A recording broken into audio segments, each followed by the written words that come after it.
Hello and welcome back to the Masterclass brought to you by Manscaped. I'm Haider Rubbani and I'm joined by my co-host as ever, Rob Blanchette. Rob, Manchester United have smashed bitter rivals Leeds United 6-2 in a massive derby. What an incredible result. Some fantastic goals scored. Welcome back. What did you make of today's performance? Well, I'm happy with 6. I'll take that every week. And obviously Leeds United came to attack. We all knew what they would do. They played their game plan to the T and they shipped 6 goals and we won the game. And that was exactly kind of how I thought it might go. I did think there'd be goals today because Leeds don't defend, and in the Premier League, you will get found out. So I'm obviously pleased that United put a game plan together. I think Ole's strategy was really, really good. I think the 4-2-3-1 and the positional tweaks worked. I thought Dan James was excellent today, and I thought Luke Shaw did his job on that left side. There was some real kind of tactical masterclass bits going on there. But Bielsa's a great coach. Everyone knows how great he is, but his formation and his tactics can be attacked and can be deconstructed. Ole did that today. They deserve the win. Absolutely. I think he got it spot on. I think Ole, this game, when I came into it, I was looking at it, I thought Leeds have areas to the game which can really hurt United and vice versa. United can really pick off Leeds. And I think United did it fantastically well today. Rob, we're going to start off with the formation. So I'm just going to get the screen up here. For guys that are listening on audio, we're using Who Scored. And we're going to be putting up the formation. So Rob, talk to me about the formation and your thoughts with the setup. Well, it's a formation that we've seen Ole do many, many times, 4-2-3-1. Lots of United fans were very upset with it when it came out and people were saying it was cowardly and this isn't how Manchester United should be setting up against any team in the Premier League. It was exactly the way United should have set up because it allowed them to counter-attack. But the 2 key points of this formation this week were the addition of Dan James in his lightning pace on the right-hand side. He's been training really well. He deserved his chance. That's why he was brought in. But also Luke Shaw playing on the left side of that 4 was allowed to really bomb forward and push in his own kind of press on that right-hand side, stopping Leeds in their tracks when they were trying to get wide. So just those 2 little tweaks to a normal 4-2-3-1 was all it really needed to nullify Leeds. And, again, we saw today Leeds had plenty of shots. They could have had more than 2 goals. We all know that. I think United in the second half rode their luck at times. But I think Ole got the tactics absolutely spot on today. Front 4 did their jobs. United were fluid. From Scott McTominay, I think maybe had his best ever Man United match, potentially. Not just because of his goals, but with the way that he was combative and ran the midfield and was coming from deep and adding as an extra runner into the box. Overall, it was just really, really good from United. And of course, when you score 6 goals, we can pick the holes tactically and say 1 or 2, 3 things that we're not happy with or, what could have been better. But United scored 6. They're near the top of the table. It was a good day for Manchester United in a really, really big derby match. Yeah, for sure. Something that really impressed me, Rob, was actually this unselfish running by Dan James and Rashford. Dan James is definitely someone who splits opinion. And when I saw him in the team, I thought this is actually the right sort of approach because you need someone to run in behind. And what Dan James did really well, and Rashford was the same. Rashford didn't get a goal or an assist today, but he worked really, really hard. I thought they were doing a lot of the unselfish work. And that's the difference, isn't it, between, some fans get confused. They say, oh, we need these ball players, but you need people that are going to run and do the hard work and create space for the others. And that's what the front 3, I thought, did fantastically well today. Yeah, I just think the whole kind of fluidity of it was good. And the whole point of it was that Leeds leave a lot of space behind the midfield. So they effectively play a kind of 4-1-4-1 formation, which allows them to raid and allows them to press. And if you dilly-dally on the ball and keep the ball too long, and we know that Manchester United's backline don't like to do that anyway because they're not great on the ball, then you can get hurt by giving it away. And obviously the second goal was that, De Gea gets the ball. He only really needs to pick it up because it wasn't a back pass or anything. And he kind of clips it towards the left wing position, gives the ball away, 1 pass, Leeds are in, and suddenly it's their second goal. Thankfully on the day, even with the chances that Leeds had, Manchester United were dominant in terms of being the more effective side with their strategy. I think overall Leeds still had maybe close to 60% possession for the whole match, which I think they had in both halves of the game. But overall, the game is about winning. It's about scoring goals. And if you score 6 and you can kind of taper the opposition to the way that Manchester United did today, then you're going to pick up 3 points. And it was a strange game because I don't think this game really represents football as a whole. Like, they were waxing lyrical on the TV about how great it was and how it's making, in these terrible times during a pandemic, that makes you feel better, and the entertainment value was fantastic. It was entertaining, but this wasn't really a real football match. This was more like a training session. Leeds play man-to-man marking in all situations. They like that. It means that they can get away from their markers when they've got the ball, and they go tight when they haven't. But it also means that they leave lots of space in and around the pitch. And tactically, if you're a good coach, you can exploit that. Many people say that Ole Gunnar Solskjaer is not a good coach and that he doesn't have tactics. And again, today we saw against a very good manager in Bielsa that Ole Gunnar Solskjaer does indeed have tactics. Absolutely, Rob. I'm going to read out some comments now. So we've got one here. Obviously, brilliant game from McTominay, but thought Fred and De Gea were also fantastic. Have to think the competition for places in certain positions is helping immensely. That's a really key point, isn't it, Rob? That you're seeing a lot of players who are improving because they know that there's quality that's come in. And I just had to think Luke Shaw, someone that's improved of late as soon as Telles has come in. I think Martial had a really good game. We'll touch on him a little bit later. Cavani coming in and his form not being, or him not scoring enough goals, is definitely something which has put a bit of pressure on him. And I think this is in regards to Dan James. He was amazing today. Those runs in the box were expected by Leeds, and it showed. Absolutely. I'm going to read out this comment as well, Rob, and let's talk about this a little bit about perhaps Bielsa being naive with his midfield setup. So something about Leeds United that we all know is that they have that set style, they have that philosophy, and they're going to stick to it. And while it can be beautiful at times, it's so rigid and it can be exploited. And I think what United did fantastically well today was that United exploited the spaces in midfield. And the amount of times you saw McTominay making those runs, when Leeds do that man-to-man marking, so there was always one man free. And the way that he drove with that directness, he was very good on the ball today. It's a McTominay that I haven't seen much. I mean, when I look at McTominay, I think he's probably more of a defensive-minded player, but he was a striker, wasn't he, when he was coming up through the academy before his before his massive growth spurt. But what really impressed you about McTominay today, and what did he do well, which we haven't seen in a while from him?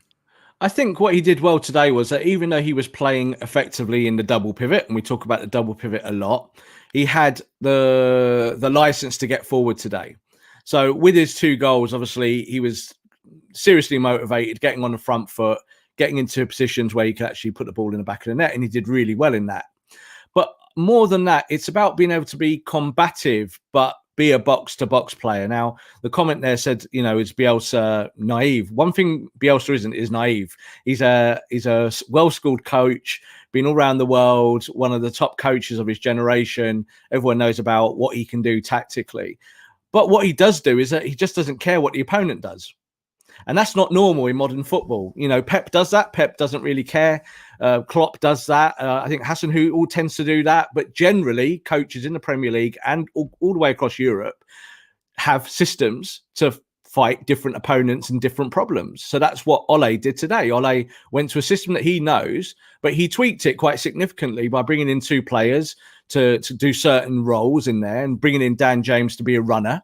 And one of the things they actually said on the TV was that Frank Lampard, when he talked about Leeds recently, said that, you have to outrun them. And United today, on a par up to about the 85th minute, were almost on par, about 91 kilometres each per team. So that was great, because if you can outrun Leeds, then they will give you space. And that's what happened today. This is exactly unfolded in the way that Ole Gunnar Solskjaer would have seen it in his mind. And certainly the way that I saw it as well before the game. When I saw the 4-2-3-1, I wasn't very surprised about that. And I thought United would play hit and counter-attack. They did that. They did it really effectively. I think Martial played well as the number 9 today. We've talked about him a lot. But he didn't take his chances, which I think was disappointing. He had chances today to score goals, and I thought looked a bit soft finishing. I'm always backing him up.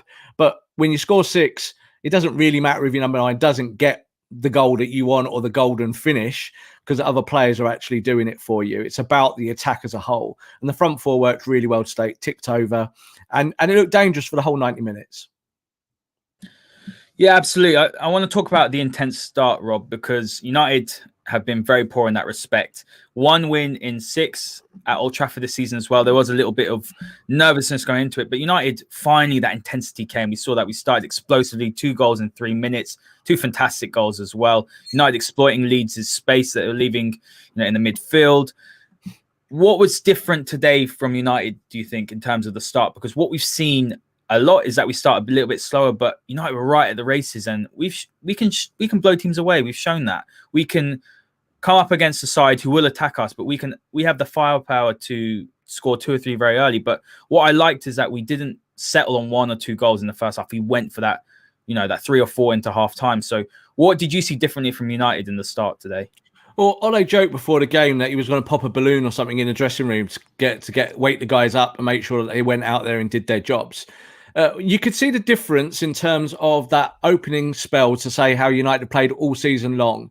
And that was that they knew that if they did sit back, Leeds were going to hurt them really early on. So what did they have to do? They had to just play counter straight away because Leeds were going to leave the space. Leeds were going to vacate. And it meant that you could get in behind them and you could hurt them and you could score goals.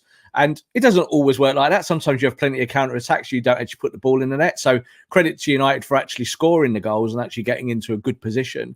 But even at 4-1, it felt, that there was a game on still, which is weird. It's not normal in the Premier League. If you score 4 goals, the game is dead. You think it's over. But this Leeds United team doesn't stop. It keeps going. And I wasn't surprised with the change from Bielsa at half time. It just meant that he didn't really have a defensive midfielder. He could go forward a little bit more from the wing as well. And Leeds actually dealt with United, I think, quite well in the second half. However, they're just the kind of team that's going to leave lots of space. And Leeds will live and die by this philosophy. They'll either end up 8th this season and everyone will go, wow, weren't they great? Or they'll get relegated and everyone will think, wow, they're just completely crazy and it's not real. They shouldn't be doing this. And Bielsa will get sacked and Bielsa go to another club and do exactly what he's done at Leeds United and build through that way through his system and the way that he likes to play football.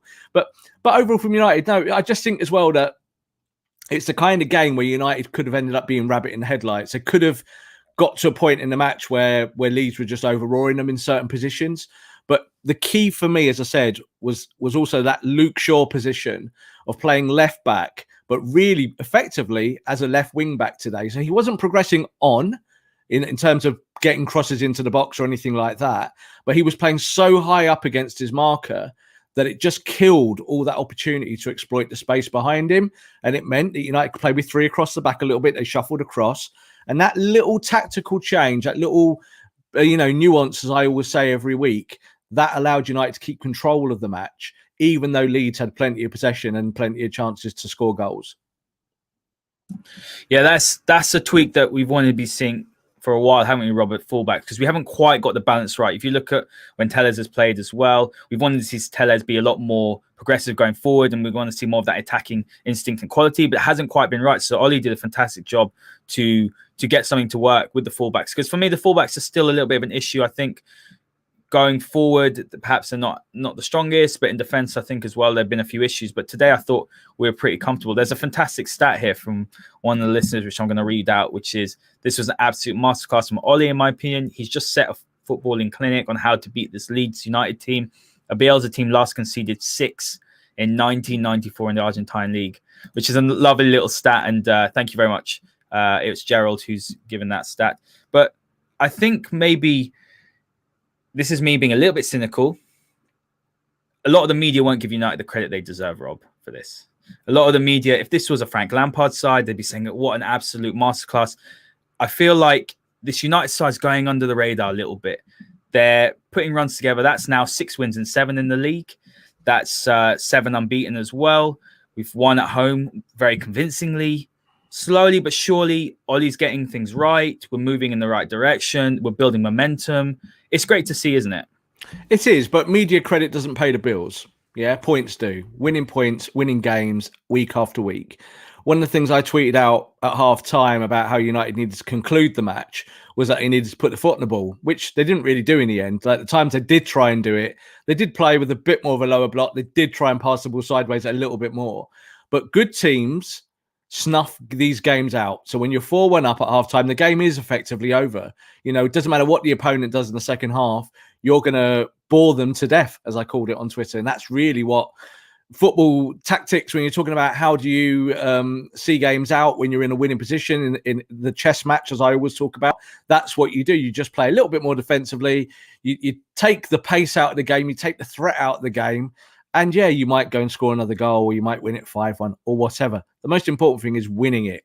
So United today, 6-2. No one's going to complain when United scored 6 goals. None of us, we should be here on the Masterclass saying, well, maybe United should have tightened up this or done that or did the other. Ultimately, you've scored 6, and that's fantastic. And everyone will be really, really pleased with that. Leeds are not our normal opponents. You won't probably play another Leeds United until we get to Ellen Road. We won't see a team that will allow us that kind of space. And it's very much the opposite to how teams maybe in mid-table and below set up against us. They will set up with a lower block, and they will try and stop us playing that counter-attack football. Whereas Leeds today just didn't bother doing any of that. It's just not their style. It's not their way. They came up playing football like this. And if they go down, they'll go down playing football like this. But it was good to see United see the job through over the 90 minutes. There's plenty of, good performances in there. I thought the back four was okay, even though in the second half there was points where I was kind of biting my lip. I think Fred started well, but maybe declined through the match. I thought Rashford had a good game today. We talked about, obviously, Martial and his function of getting a few assists today. Cavani was a bit of running there at the end. Bruno did well. And I think also it's good to see some 20 minutes for Van der Beek. So there's big wins for Ole, tick box exercises today, where he will feel that maybe his team took the responsibility of the task today and actually saw the job through. Because that's what United have failed at in previous weeks, is when there's a job to do, they've just kind of shied away from it and maybe left themselves open. And today they didn't really do that. They kept control, and they kept control by scoring goals. Let's dig into that, not holding on to ball. I agree with you. In the second half, I think what we struggled to do, and we've seen this a lot in the past, perhaps we'll go up a few goals and then we might concede a few because we don't have someone essentially in the middle of the park that can say, right, I'm going to get my foot on the ball and I'm going to dictate the tempo of the game. And that's something which United do need to do going forward. But you look at the statistics, Rob. I mean, we had 41% possession at home, which says it all to their 59%. 26 shots for United. I believe it's about 17 for Leeds.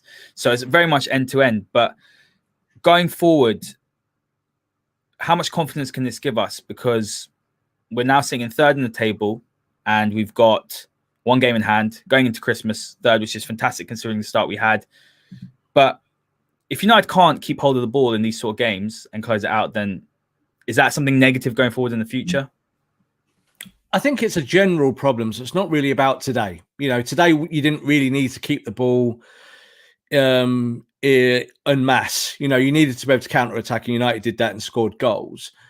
It will be a problem when you play better teams. So if you play Liverpool, if you can't keep the ball, you probably lose. Against Manchester City, the way United countered that was by playing a high press. And they did keep the ball quite well. And that was a game where they had a game plan, they executed it, and everyone was incredibly upset that Manchester United drew 0-0 against a very good team like Manchester City. So the problems are still there. They don't change. It's just what Ole does week to week to fix things. So the bit that I really want to highlight today, and I think we should give him some love because we've mentioned him already, is Dan James. So there's been a lot of talk at United in the last 2 or 3 weeks that Dan James has been training really well. Now, fans are not overly interested in stuff like that. They hear those tidbits all the time. You might hear from the club website, so-and-so's doing this, that, or the other, or see photographs. But there has been a kind of word put out that Dan James has done really well. And I was not surprised to see him today. I did think as soon as I saw him on the team sheet, I thought there's going to be a lot of United fans upset about that. And certainly if United made a mess of it today, Dan James would have got it in the neck, no doubt about it. But Dan James today proved something that I said on this show a few weeks ago. And that is that if you have players in your squad, you have to use them. And if they train well, you have to reward them and say, right, I'm going to give you a start. That's what you have to do as a good manager, to see that your players develop and that you help them along. Now, Dan James might not be the all-encompassing answer for Manchester United on the right-hand side or the left-hand side or whatever you want to play him. He still might not be good enough for Manchester United in the long term. But today he did his job really well. He chased everything. He made sure that when he got the ball, that his straight line speed was there. He knocked it. He played. He was part of the 4 going forward. He wasn't just a kind of wide player, maybe doing a defensive function. And he also allowed the fullback, whichever side he was, to be able to press up as high as he could be by coming and supporting them. Now, that's the kind of job that I think fans do underappreciate, because that would have been a strategy practiced in training for maybe a week or two for this game specifically to make sure that Leeds didn't have the room to exploit United. And Dan James said, without Dan James, Leeds might have got another goal, or United might have got one goal less. And then you're suddenly looking at it might be 3-3 at one point, and it might be game on. So Dan James did his job really well today. He was part of the collective. It is more about the team more than anything else. But when you look at his performance and you look at McTominay's performance, two of the kind of less experienced professionals in Manchester United's squad, those two guys did the job today. And it's good for Ole, because Ole would have seen that in training. And he would say, right, I trust you guys. Please help me. Please go and do your jobs. This is the strategy. This is the tactics. I want to put on a masterclass, but you got to do it for me. And that's the trust you put in players. And I think Dan James, though, was very, very close to being man of the match. I think Scott deserved it because he scored twice. But I think Dan James did all that running for the whole of the match. And he kept Leeds in that position on the wing. He kept them in check. He didn't give them that space to be able to play those 1-2s that they play, that Bielsa likes to play. Gets in behind you quickly and hurts your fullbacks. James was really, really good today in his support function and playing on the counter-attack. I 100% agree with that, Rob. When I was looking at it, I looked at selection straight away. I thought, right, he's going to be the one that's going to be running all day. I saw a few tweets as the game went on saying, I'm not sure James has done anything, but it's what I said at the beginning. You need some players that are going to have quality on the ball. You can't have 11 players that are going to be absolutely brilliant on the ball. You need someone that's going to go and do the work that perhaps isn't so glamorous, the work that perhaps doesn't get noticed. And I thought he was fantastic at that today. And for me, he was brilliant, and he offers something a little bit different. I mean, if let's say Mason had played today, I think Mason, we all know, is a better footballer. But I'm not sure he would have done the same sort of work that Dan James had done today. I don't think he would have made as many of the runs. I'm not saying Mason doesn't make runs, but I thought James was phenomenal today. I mean, that touch for his goal to take it past the defender was absolutely fantastic. And it is funny because McTominay and Dan James are two players that aren't perhaps the glamorous names, like you said, but they were fantastic today. They were really key, and it's really, really impressive, and it's positive for United going forward that players in the squad now are playing themselves into a little bit of form. Rob, I'm going to read out some comments here regarding Dan James. There's one here. Dan James' tracking back was excellent today. He wasn't so great going forward, but I was impressed with his overall performance. Gave us an excellent outlet on the right. Over here, another one. This was a perfect game for his style of play. Work rate was exceptional. Rob, let's move on to Martial, because there's a few in the comments that were impressed with him. There's one here.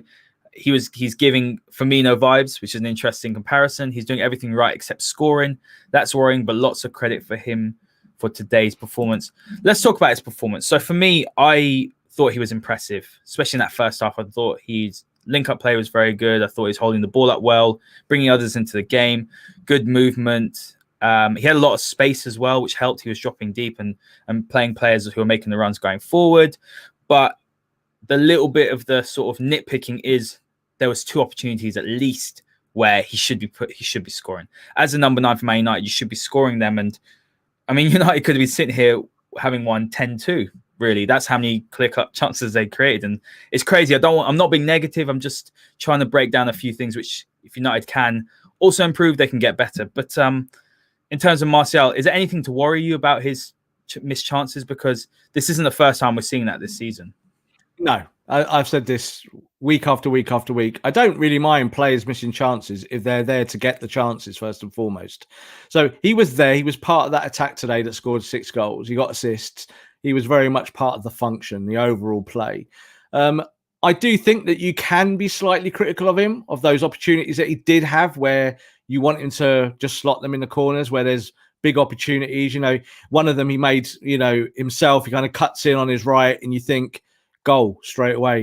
I've just got to hit the target and it's a goal, and that's that. I don't have any worries about Martial when you look at his overall returns for goals and assists. And that's what I judge a number 9 on. Yeah, he's not Aguero. He's not going to be that kind of number 9. But that's not the number 9 that Manchester United really need. Yes, you'd love a Haaland in future or someone like that, and that might change stylistically what you try and do in that front 4 or in a different system. But as things stand, United are at their best when they flow forward together and play one touch, quick counter-attacking football from midfield into the attack, from Bruno into Martial, into Rashford, into Mason when he plays, and obviously today was Dan James. If it works like a charm and you score lots of goals, and again, one of the things that people said before was United are not scoring goals from open play. Well, that kind of changed today. It doesn't matter. It's about winning games. You know, I can't keep reiterating that. You know, for me at halftime, I just want to get the 3 points, get over the line. You know, you've done the entertainment factor now. You've juggled those balls and made United fans happy, and people have gone, "Oh, it's a great, entertaining game of football." Great, you've ticked that box. But it's also about doing all the professional stuff. And I think that Martial did that today. You know, he did all the work as a number 9. And then, of course, I think towards the end of the game when Cavani came on, Cavani went through the middle and he went towards the left-hand side. And that gives United balance because he's used to playing there. But today he wasn't really expected to do any defensive work either. So that suited him as well. I think if he'd played in a 4-2-3-1 against Leeds on the left-hand side, he would have got ripped to shreds on that side today because it's just not his game. He'd have got caught behind. There was twice where he picked the ball up on the halfway line. I don't know if you remember. And he just took 6 touches, got robbed, and Leeds were away. And he both times went, "Oh," and it was like, "What are you doing?" So there'll be things like that Ole will, in the feedback after the game, go, "You just need to pick it and pop it and go. You don't mess around with it. Play it into the midfielder and get back into the number 9 position." Little things like that always need tweaking. They're the things that I think he needs to learn. But, you know, you're saying now, obviously, he worked hard today. He absolutely did. You know, he worked hard. The whole team worked hard, and they had to, because if they didn't, Leeds were going to beat them today. I truly believe that. I think if you don't outwork Leeds, they will score lots of goals against you, and yet they'll give you opportunities, but they can embarrass you. And they were looking forward to coming to Old Trafford. There's no doubt about it. But I'm glad that United put them right in the first 2 minutes. That's what they had to do. Put them in their place, make Leeds think differently.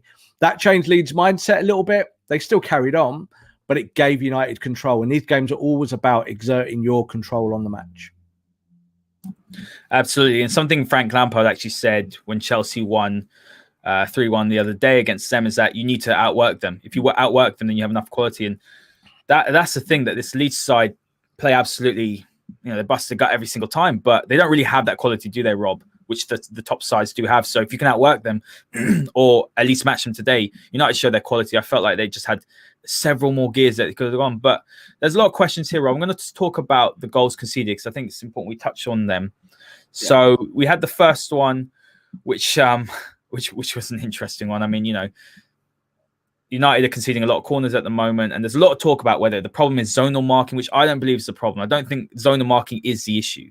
You know, and United actually, for me, they don't use a pure zonal marking, you know, sort of strategy. I think there's an element of zonal marking with a bit of man marking there. It's a bit of a hybrid, but United conceding goals from corners, which is not ideal. And while it was a great header, it is quite frustrating. So what can United do to improve from set pieces? Well, again, like I said last week, one of the things that teams who are good at set pieces, the reason why they are good is because they will put X amount of their training time aside to go and do set pieces, both offensively and defensively. So you'll learn, you know about your runs, you know where you want to put the ball, whether you want to put it on the penalty spot. Are you going to put it onto the front post so you can get a flick? Are you going to go back post so you can kind of oversee the goalkeeper and beat him that way? The issue, I think, with Manchester United is they just don't practice it enough. And you can see it. You can see that when they make mistakes, I think especially defensively, it's normally because someone just hasn't, you know, pushed out at that time. So I think when you saw today the goal from that set piece, it comes because Fred is marking the player. And you kind of have to smell that danger straight away. So everyone has their markers. And like you said, they're partly zonal, partly man mark. That's normal. I think most Premier League teams do that now. It's not, you know, this hybrid or whatever you want to call it. Most teams will do that. But in that situation, if you've got someone who's really good at heading the ball up against Fred, he's probably going to win it. So United need to work that out somehow. And we've seen it with Telles when Telles has been in the team, that Telles has kind of failed at corners because he's neither stick or twist. You know, he's not tall enough to kind of mark someone. And then you don't really want him kind of guarding the front post because he then has to attack it and vacate the centre. There's all sorts of problems. And it's something United do need to work on. Is Ole Gunnar Solskjaer the right coach to work on it? Well, no, but Jose Mourinho was. And Jose Mourinho's Manchester United also used to get done on set pieces. So I think there's a little bit of balance here of what is the player's responsibility in this, in those situations. Could McTominay have helped Fred a little bit more and sniffed that danger out and got a bit closer to the man because he was just in front? There's all these little things, again, nuances that I always say that matter in matches. And United get done on set pieces all the time because they're just a heartbeat off where you want them to be. Whereas if you watch a team who are good at set pieces, they're always well drilled. You see they make the same runs every week. The same corner comes in. They deal with it exactly the same way. And United don't. It tends to feel like it's mishmash. And that's for Ole to solve. He must know that it's a problem. But he might not want to give over the time that he's doing other stuff with the team to just practice set pieces because it's regressive. You want your team to be good at set pieces, but it's not the only thing you want them to be good at. If United were good at set pieces, but not good at counter-attacking or passing the ball or the other things that we're all talking about every week, what would we all say? We'd all get very upset about that, wouldn't we? Oh, we're good at heading the ball away from corners, but we're not very good at scoring goals. Scoring goals wins you games. United are quite good at that overall. And I think that's the way Ole looks at it. He's an attacking coach. He wants to see flair. But sometimes flair stifles function. And I think we see that with United too much. I want to see Harry Maguire as the captain take control of those situations. I want to see Lindelof take control. They're the centre-backs. And again, today, Lindelof a couple of times headed the ball up in the air in the middle of the box. It's like, what are you doing? Just head it away or flick it away or do something positive. Don't kind of just put your, nod it up in the sky and then find that one of your midfielders has to come and help you out. Just be a little bit more clean. I think United can do that, but it's up to players to take responsibility. Yeah, I think so. I think a lot of sides also do have set piece coaches, Rob. I mean, you look at Liverpool, they have a throw-in coach. I know it sounds really silly, but, there are these things that you can take. I do agree with you. United shouldn't be focusing on it, but it's a repetitive issue for us, and for me, the players have to take some responsibility. They go out there, a lot of them internationals, and then we've got some big lads in the box. So I don't see one player being really commanding, shouting and saying, look, go over here, go over there. I don't see that. I feel like we're passive from corners, and it's something which has been affecting us. But I've got a question here, Rob. What sort of team we're anticipating against Everton? It's a viable shot at a trophy. Should United be going all out for, I believe it's EFL Cup? Or is the most important thing the league, and that's what we should be focused on, considering we're sitting in third with a game in hand? If United win this, 2 points behind Liverpool, early days, I'm still not going to turn around and say we're challenging for the title. Definitely not. We've got a tough Christmas period. Really, we'll know by February, in my opinion, because that's when after Christmas period, and then there's a few more games, and then we have a better idea. But moving nicely in the right direction, I think. Yes, my opinion about the League Cup is always a very unpopular one. And that is, I don't care about the League Cup. Not interested in it at all. If you get to the semi-finals and it's game on, you're in the last four, great, let's get on with it. The League Cup should be about rotation. Get players who have not played minutes to play. So yes, we want to see Van der Beek start that match because it's about giving him minutes. You've got to try and get through this Christmas period now where players start to get quality minutes into their legs. So if you need them, if there's an injury or you need to rotate wildly because you're playing an opponent that's doing something different, these players need to have the opportunity to play matches. So today we saw, obviously, McTominay go off injured. So McTominay's not going to feature. So United now have to solve that problem of the double pivot, that if they wanted to play Fred and McTominay for, say, the next 4 weeks at some period, they're not going to be able to do that. So what are you going to do? Well, Matic, maybe. You might play Van der Beek there. We've kind of been really down on that. You might play Pogba there. There's opportunities to do other things. But games like the League Cup is where you test and try it. And yep, you can test it, you can try it, and you can mess it up. But if you get knocked out, who cares? It's not the league. 3 points is always more important to me every week than anything else and any other cup competition. 3 points means everything. Yes, the Champions League means something because it's one of the big goals of the season. But for me, the league always takes priority. The League Cup, yes, we'd like to win it, but I think Everton will probably want to win it more than us. Now, that might sound strange, but for them, a trophy means something. For us, winning the League Cup at the end of the season, if we win the League Cup, what do we say on this programme? We're not sat here going, "Oh, we won the League Cup and we're United." No, it's not. We're not interested in the League Cup. If we win it, great. If we get to the final, yeah, we want to go out there and score goals and be at Wembley and all of those things.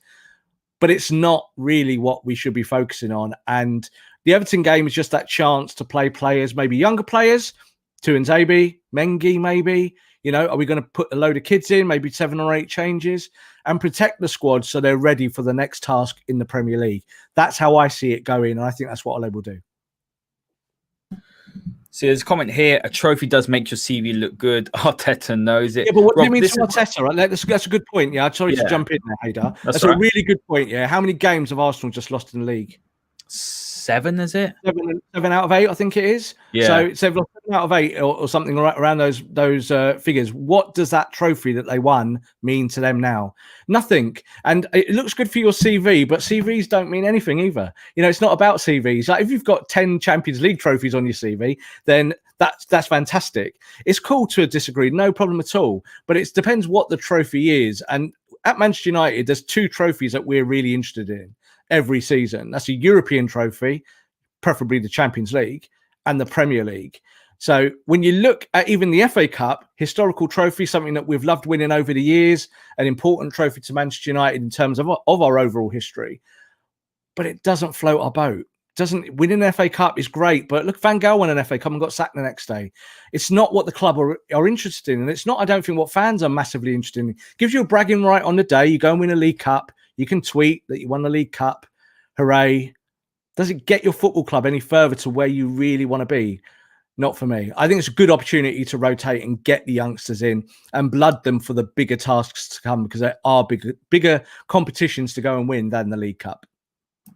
So this is where I'm probably going to disagree with you, because I think when we look at this squad, it's a young squad. Now, something that Mourinho, I'm just bringing up Mourinho because he's an example, because I'm going to compare Mourinho with Pochettino here. Someone obviously that people do know that I like, but Jose Mourinho walks into a club, first spell at Chelsea, win that League Cup, get that first taste of success. I know it's a smaller trophy, but Pochettino didn't do that for 5 years. He could have won a League Cup here. He could have won an FA Cup.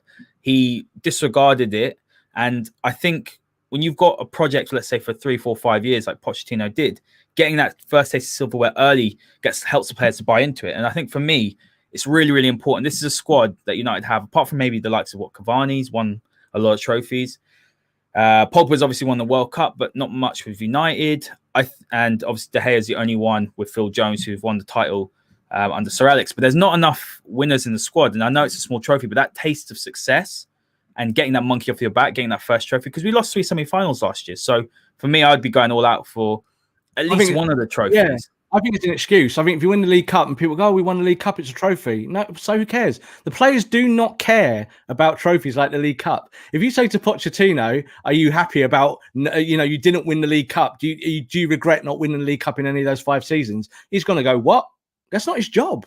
So, Mourinho won that League Cup in that first year, and yeah, it felt good.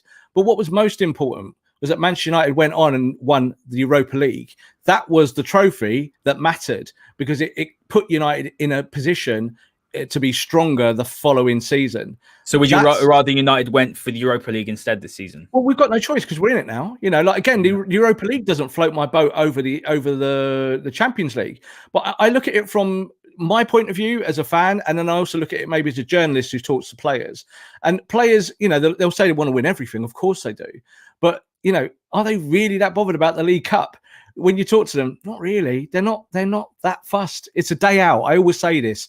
The League Cup is a day out at Wembley. You go and put your nice suit on and you go there, and the FA Cup is exactly the same. And if you can win it, you want to win it when you're there. But where I am today in December, and I'm thinking ahead to Manchester United's league campaign, does it prick my conscience and think, but this is a chance to win a trophy? Not at all.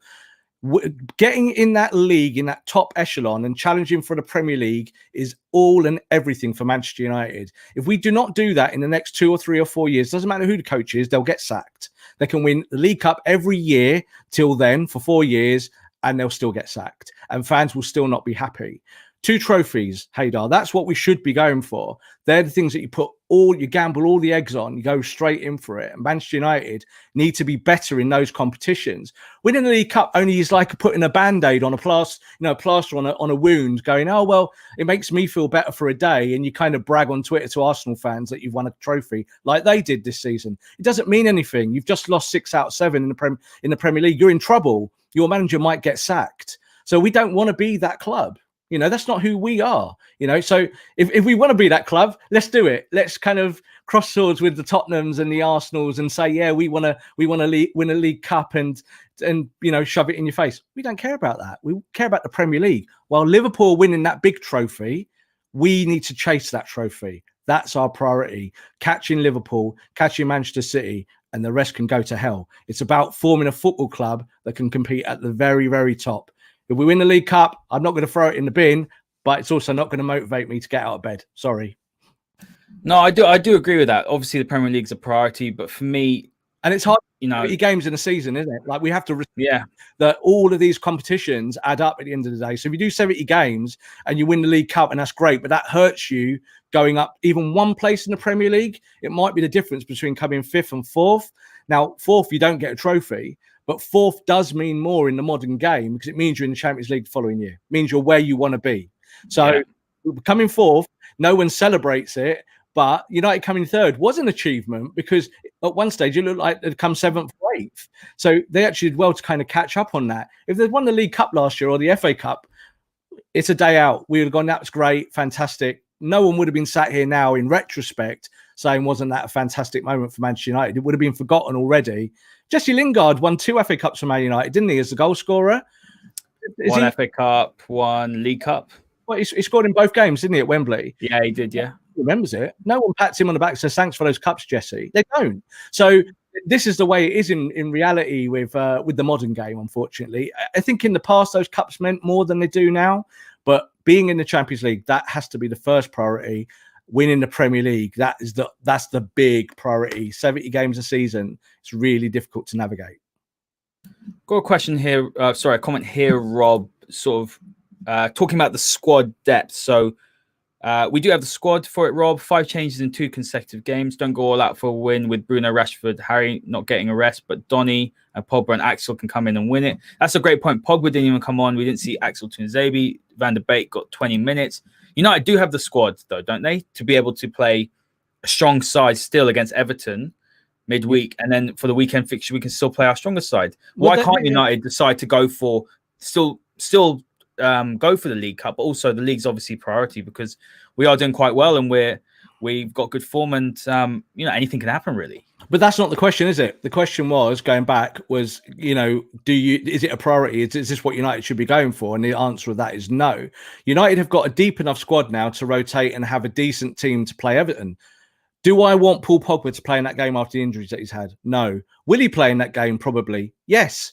So Dean Henderson got a game the other day. Will he play in that game? Yes. Will you see Van der Beek play in that game? Almost definitely, 100% yes. So there's going to be good players playing for Manchester United that day. My point is that you play those players to get minutes into their legs for the bigger competitions. That's why you're playing them. You're not playing them just because you're hot on the League Cup.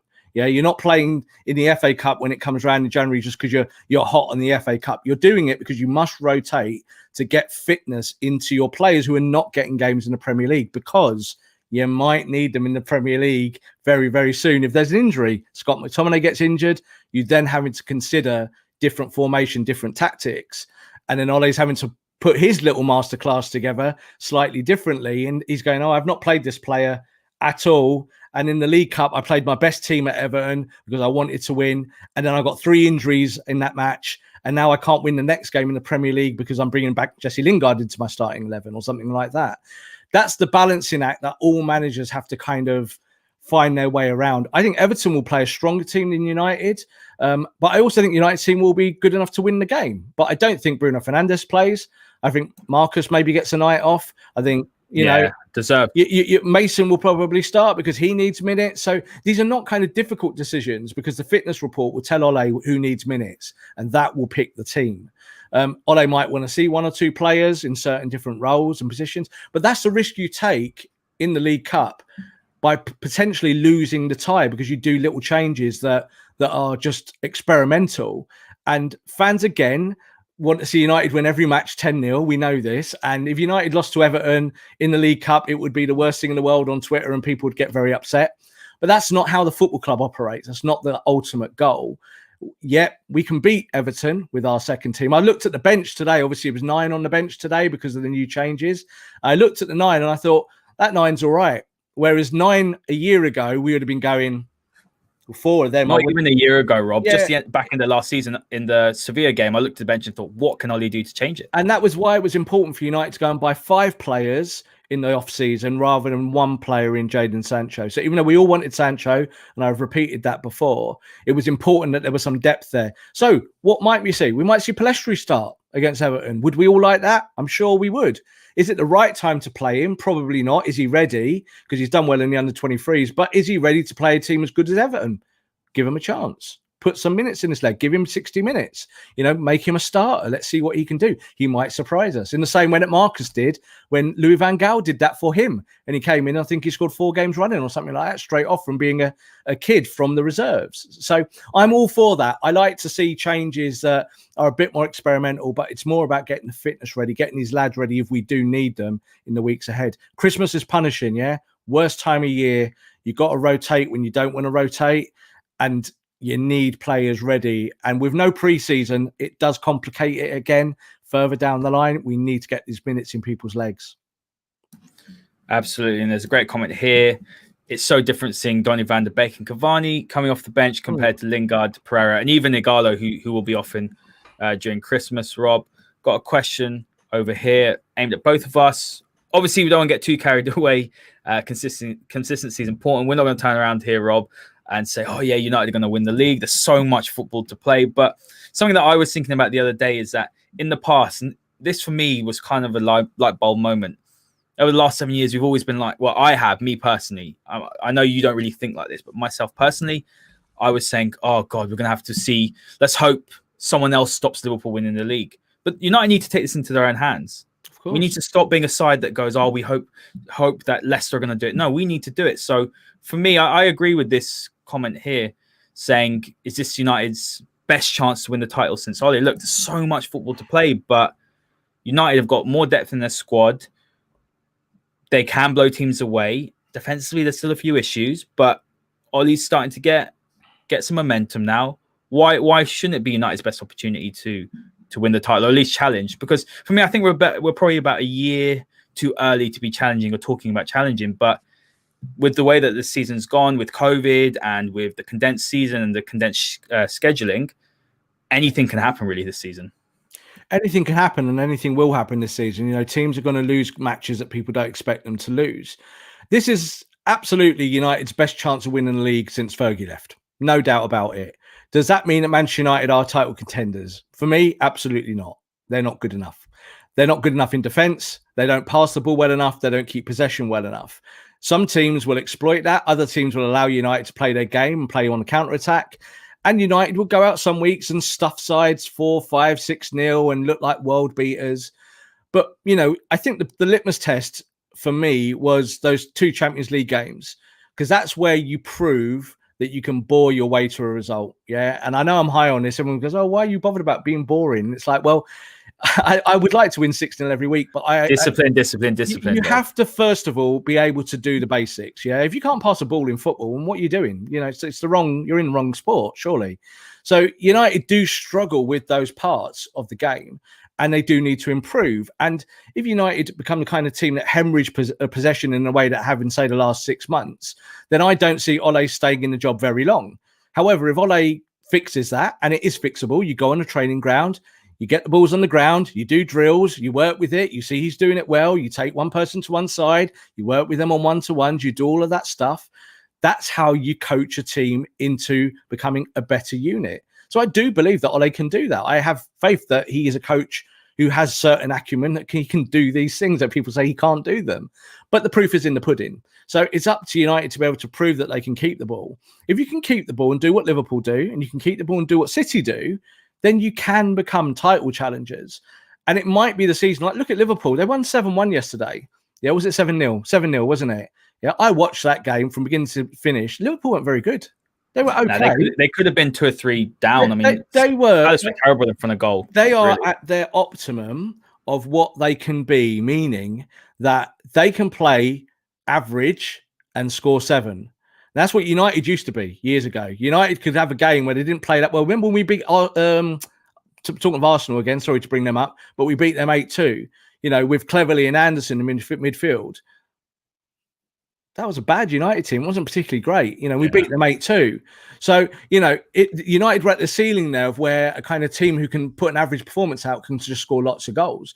You could look at today and say, well, United scored 6, and maybe in, I don't know, 2 years ago, United might have drawn this game 3-3 or 4-4 or something like that.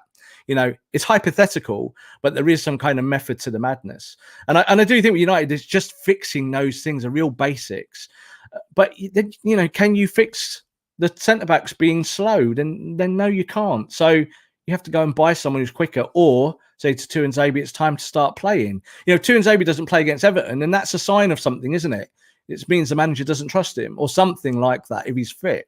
So they're the kind of little changes that will make United bona fide title contenders. We might have to wait another couple of transfer windows. I'm with you. It might take another year to kind of get to where we want to be as an optimum as a football club. But I think we are getting closer. I'm much more, there's more buoyancy about my opinion about Manchester United in general than maybe there was 12 months ago, and certainly 2 or 3 years ago where it was probably at its record low. Yeah, exactly. I think there's a comment here. I'm just going to enjoy the ride. I think that's probably the best of you to have. As Rob, you always say, and there's another one here. I know we got a big win, but it's important we stay grounded. Rob's comments are perfectly valid. Makes sense. As you always say, I've stolen your little catchphrase. Don't get too high, don't get too low. I've seen a lot of the listeners do that as well when they're on Twitter. Of that and we'll give it away. Yeah, exactly. Make a little bit of merch from it. But no, for me, I just think that I'm enjoying it. I've enjoyed the last 2 or 3 weeks. I can be a little bit low sometimes, but I am enjoying it, and I enjoyed today. What I was concerned about today was same issue, second half. United easily, because Leeds created a lot of chances, and there are a few times where you're thinking, are United going to let this go? But what I liked is that we carried on with the front foot. But the problem is that when we want to control games, and this is why I was saying a year later probably is when we'll be able to say we can challenge properly, because we can't control games. So the way that we control games is by all out attack, we score more. And that shouldn't be the case. We should be able to have someone sit there in the middle of the park saying, right, I'm going to get my foot on the ball, I'm going to take the pace out of the game, I'm going to control it. So I think that's probably where I'm sitting. But in terms of competing, I think that if we just keep on winning and focus on ourselves, not many teams are going to want to play us in this sort of form. Teams will know that we've got a lot of good attacking talent. I think the real litmus test is actually when we play Liverpool, I believe, is it on the 17th of January. That for me is the real sign, and then we'll know where our progress is. But apart from that, I just think that United should just focus on each game as it comes. Yeah. Huge Christmas period, because we've seen in years gone by, United have gone into Christmas either in decent form. Even last season, in fact, we had a terrible Christmas period. Oli looked like he was on the chopping block. Bruno came in as well, and obviously history, the rest of it is history. But this is where United need to show that they can grind out those results and take the step to the next level. Yeah, and it's not about being good every week. This is a kind of misconception.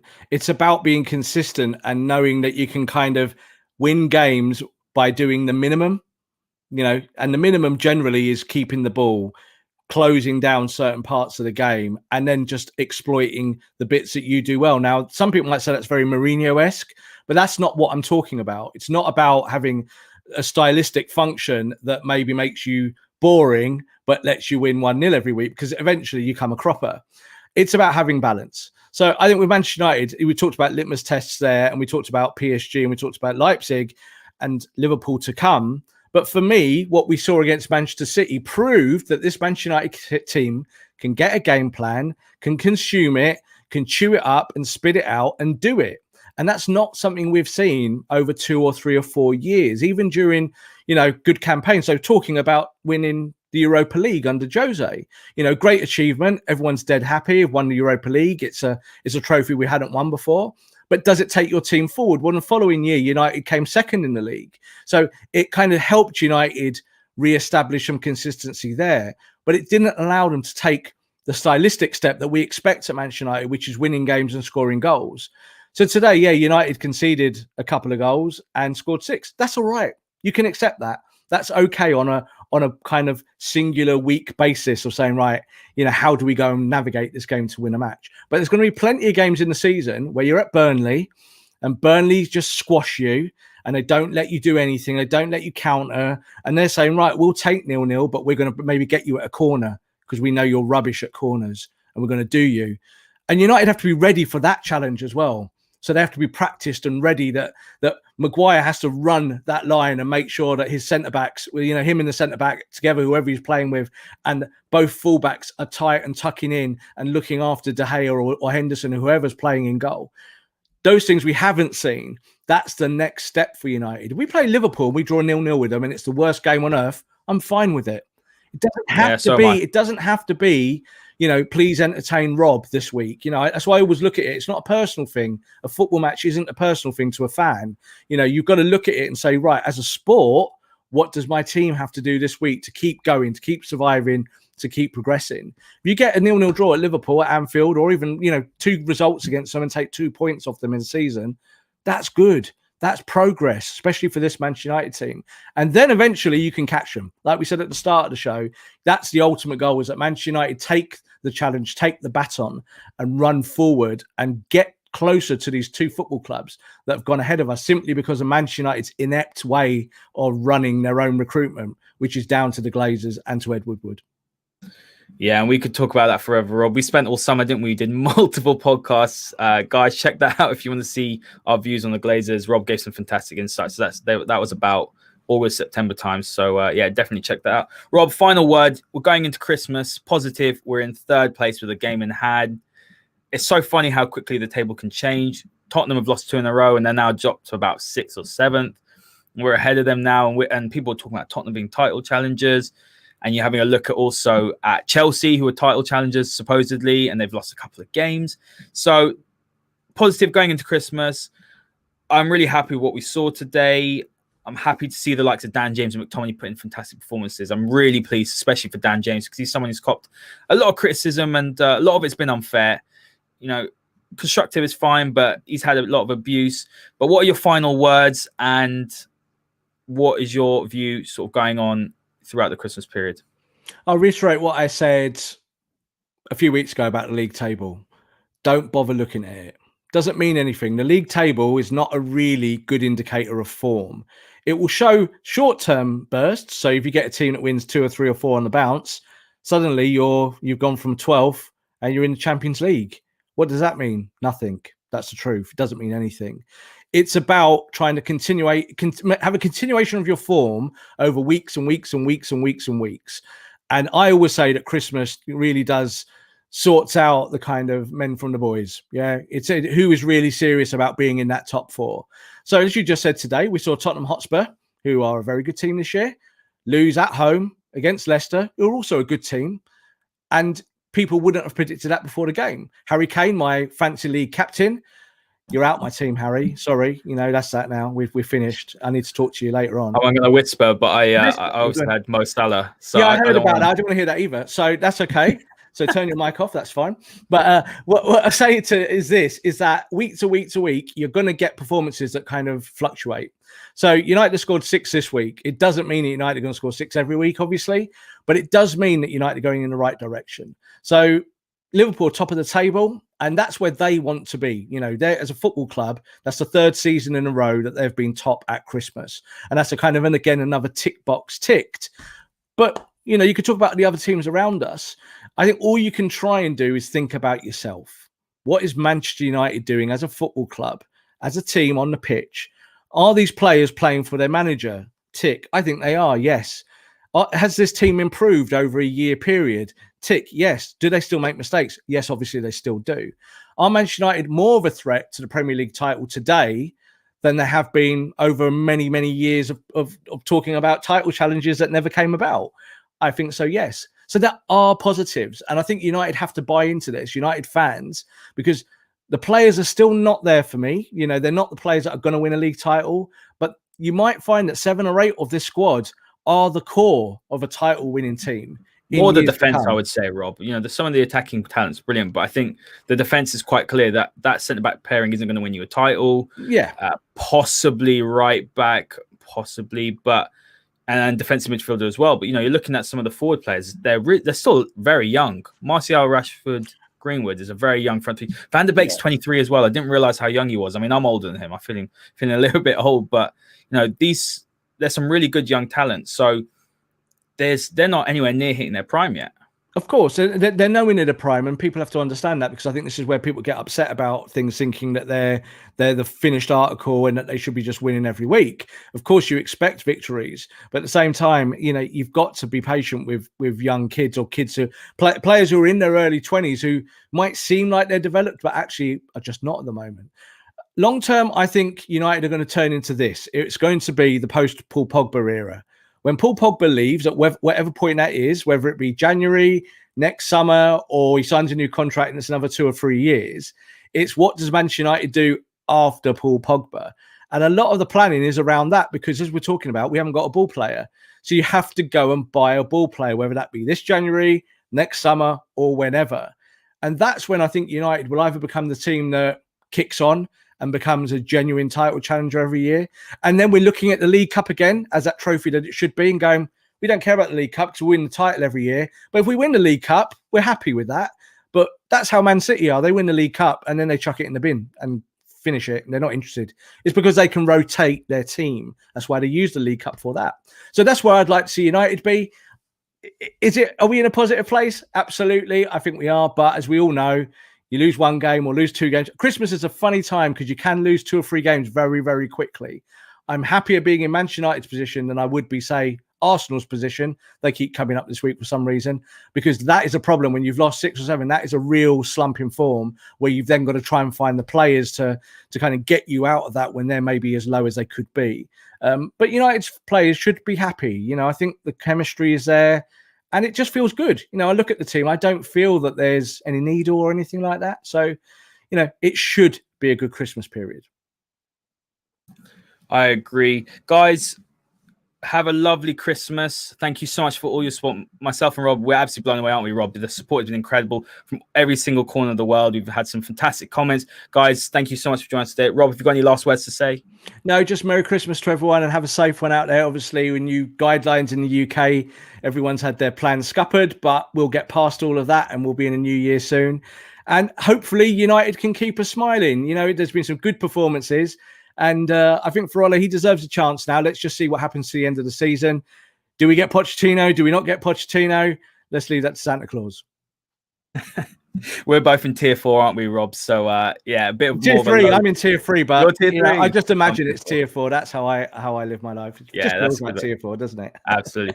Guys, thank you very much. Have an absolutely lovely Christmas. This is a Masterclass, the #1 Manchester United tactical podcast, brought to you by Manscaped, and we'll see you on the 26th for Boxing Day football. Have a lovely Christmas, and we'll see you then.